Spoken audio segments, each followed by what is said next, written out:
আজকে আমাদের সমাজে যে উৎকণ্ঠা সৃষ্টি হয়েছে, যে অস্থিরতা সৃষ্টি হয়েছে, তার জন্য একমাত্র দায়ী বর্তমান আওয়ামী লীগ নামের সরকার দল।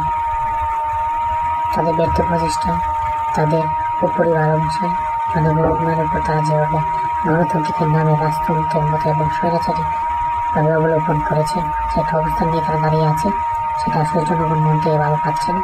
কিন্তু সেটা বোঝা উচিত, তাদের মনে সেই লজ্জা ও শক্তিটা আসা উচিত। আজকে 17 কোটি মানুষের সামনে আমরা দাঁড়িয়ে আমরা নির্লজ্জ এই বিস্ফোরণের জন্য। আওয়ামী লীগকে সেটা চিন্তা করা উচিত। আওয়ামী লীগকে গণতান্ত্রিক উপায়ে এই দেশের মধ্যে রাজনীতি করা উচিত। তাদের বাম তাদের দেশের সম্পত্তি নয়, তারা নিজ মতো সেটাকে পরিচালনা করবে, নিজ মতো ভোগ করবে।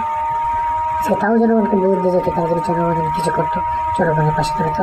আজকে বরঞ্চ তারা নিজেদেরকে এস্টাবলিশ করবে, কীভাবে তাদের দলীয় লোকদেরকে এস্টাবলিশ করবে, সেটা তাদের তারাই ব্যস্ত।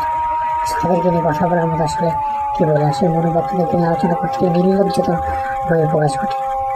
তাদেরকে ভাবা উচিত আজকে একটা তত্ত্বাবধায়ক সরকার হোক, যে কোনো মাধ্যমে আবার একটা নির্বাচন করা উচিত সব দলের অংশগ্রহণে। আজকে সব দলের অংশগ্রহণ পেতে 5-6% ভোট পেয়ে আজকে তারা 40% ভোটের প্রবেশ করে তারা আজকে এইভাবে একটা অবস্থান নিয়ে বসে আছে। এটা কি গণতান্ত্রিক? আজকে তারা ভারতকে সহযোগিতা করে বলতে ভারতের সহযোগিতা তারা আজকে ক্ষমতায় বসে থাকুক বা আমাদের আসুক, যেটাই করুক, আজকে সব কিছু দেশের জনগণের কথা ভাবা উচিত।